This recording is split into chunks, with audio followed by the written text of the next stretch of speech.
David Alexander Mulholland, 1938 to 10 December 2003, was a Northern Irish loyalist paramilitary, known to the security forces for his alleged involvement in bombing attacks.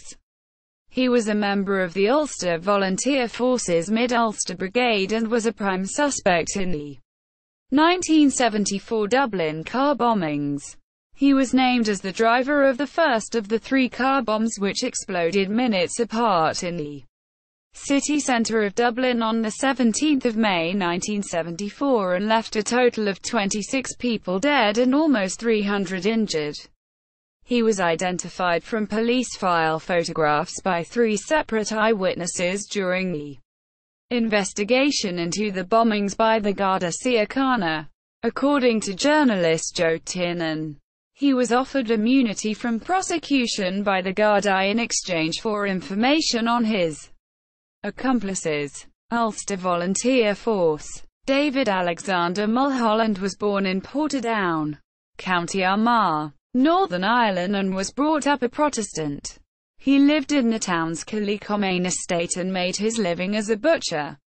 He also served as a part-time member of the Ulster Defence Regiment, UDR. Mulholland had been raised in Mornview Street in Portadown but had moved across town to the newly built Killycomane estate upon getting married. He joined the Mid-Ulster Brigade of the Ulster Volunteer Force, UVF, sometime in the early 1970s. This brigade was founded in 1972 by UDR Sergeant and Permanent Staff Instructor Sci. Billy Hanna, who had appointed himself its commander.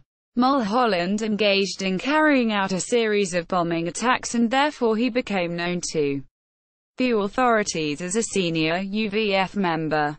The attacks, according to the affidavit made by Special Patrol Group Officer John Weir in 1999. The Dublin Car Bombings, which took place in the city centre on Friday 17 May 1974 during evening rush hour, were organised by Billy Hanna, who led two UVF bombing teams, one from Belfast, the other from his own Mid-Ulster Brigade. The bombs were collected from a Glenann, County Armagh farm where they had been constructed and stored. Weir alleged that the farm, owned by Royal Ulster Constabulary (IUC) reservist James Mitchell, was used as a UVF arms dump and bomb-making site. Journalist Joe Tiernan has suggested that the bombs were then placed onto a poultry lorry belonging to senior Mid-Ulster UVF member Robin Jackson, who drove it across the border into the Republic of Ireland and down to a car park in the northern suburbs of Dublin. He was accompanied by Hanna. The two men met up with the rest of the bomb team and the vehicles which were to be used in the attacks. After the bombs had been activated by Hanna, he and Jackson loaded the devices into the boots of the three designated cars that had been hijacked and stolen that morning in Belfast by a UVF gang known as Freddie and the Dreamers, led by William "Frenchy" Marchant. Mulholland was ordered by Hanna to drive a metallic green 1970 model Hillman Avenger registration number DR 4063 into Parnell Street, located on the north side of Dublin's city centre. The Avenger, along with the second of the three bomb cars, was preceded by a lead scout car. Meanwhile, Hanna and Jackson headed back to Northern Ireland in the latter's poultry lorry. Upon reaching the city centre, Mulholland, according to one eyewitness, drove up the wrong way of the one-way street, Cathedral Street, thereby attracting attention. He then drove back down the same street and turned left into Marlborough Street, where he proceeded towards Parnell Street. At about 17:12 he arrived at a parking bay in Parnell Street which was occupied by a married couple, Mortimer and Teresa O'Loughlin, who were just leaving. The latter got a good, clear look at him. As soon as they pulled out, Mulholland moved into their space and parked the car bomb. This was close to the southwestern intersection with Marlborough Street, facing the direction of O'Connell Street. The Green Avenger, hijacked that morning in Belfast, had reached its final destination in the parking bay outside the Welcome Inn pub and Barry's supermarket, with a butcher's shop and a petrol station. The Westbrook Motors Company, nearby. Mulholland then got out of the car and walked away. At 17:28 the 100-pound bomb exploded and the Avenger came apart in a ball of flame. The blast blew out shop fronts, caused considerable damage to vehicles and buildings in the vicinity, and hurtled bodies, body parts, pieces of the car, glass and shrapnel in all directions. The blast also created a 6 by 3 foot crater in the street. 10 people were killed, including a young couple, John and Anne O'Brien, and their 2 infant daughters. An elderly man had his leg and half his head blown away. Many others were seriously injured, among them a teenaged petrol pump attendant and a 4-year-old boy, who suffered severe facial injuries. His father was one of the dead. The force of the explosion had catapulted a brown Mini which had been parked behind the Avenger onto the pavement outside the Welcome Inn at a right angle. 2 minutes later a second car bomb, a blue Ford Escort, whose driver remains unidentified, exploded in Talbot Street, killing another 14 people, mostly young women, one of whom, Colette Doherty, was 9 months pregnant. The third bomb, planted inside a blue Austin and 1800 Maxi, went off in South Leinster Street at 17:32 and 2 more women were killed outright. No warnings had been given. Aftermath. In the 2003 Barron Report, which was the findings of an official investigation into the Dublin and Monaghan bombings commissioned by Irish Supreme Court Justice Henry Barron, it stated that Mulholland was identified as the driver of the Parnellson car bomb by 3 separate eyewitnesses. They picked him out from police file photographs during the investigation carried out by the Garda Síochána following the attacks.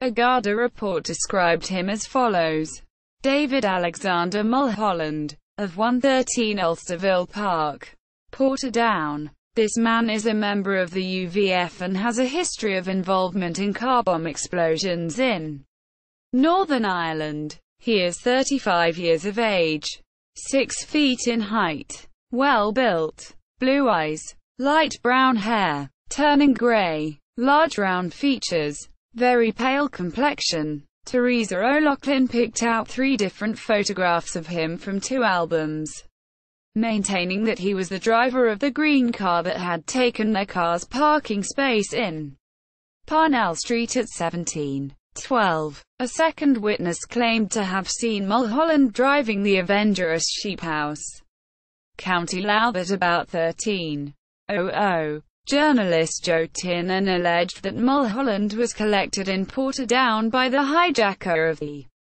Avenger and he then drove the car down to Dublin. The third eyewitness, Nora O'Mahony, picked out 2 separate photos of Mulholland and alleged that she had spoken to him at about 16:20 in Delia Street, having asked him directions, which he had given to her before getting inside a green car with the registration letters Dear. She later saw him driving the same green car onto O'Connell Street from North Earl Street against the direction of traffic. She suggested he had spoken with an English accent, which confused the police. The RUC arrested and questioned Mulholland for 2 days. A Garda detective was present during the interviews. Although Mulholland admitted to knowing the other leading suspects, he denied involvement in the attacks. It was revealed in an RUC report that he was an occasional visitor to the Republic, mainly to the border towns of Castleblayney, Dundalk and Monaghan. He was released from custody without being charged. The Gardaí reportedly never interrogated him about the bombings. Tiernan alleged that some time after the bombings, Mulholland was approached by an RUC detective who was acting on behalf of the Gardaí. When the detective threatened him with extradition to the Republic of Ireland due to the overwhelming evidence against him, Mulholland named Hannah as the leader of the UVF bombing team. Hannah was on both the Garda and RUC lists of suspects for the Dublin bombings, but was never arrested or interrogated in connection with the attacks. The two men were subsequently offered immunity from prosecution on the condition that they both become informers and reveal the identities of their accomplices. They accepted the deal, although none of the UVF bomb unit were ever charged. The British Army was aware of this arrangement. Hannah allegedly had links to the British Intelligence Corps. On 27 July 1975, Hannah was shot dead outside his home in Lurgan. His purported assassin, Robin Jackson, assumed command of the Mid-Ulster UVF. Immediately after Hannah's killing, Mulholland and his family fled to England. In 1993, Yorkshire Television aired a documentary, The Hidden Hand, The Forgotten Massacre, about the Dublin and Monaghan bombings. Mulholland was questioned after the broadcast regarding his alleged central role in the Parnell Street blast. He staunchly denied involvement. No one was ever charged with the bombings which, with a final death toll of 33 people, resulted in the most casualties in any single day in the history of the Troubles.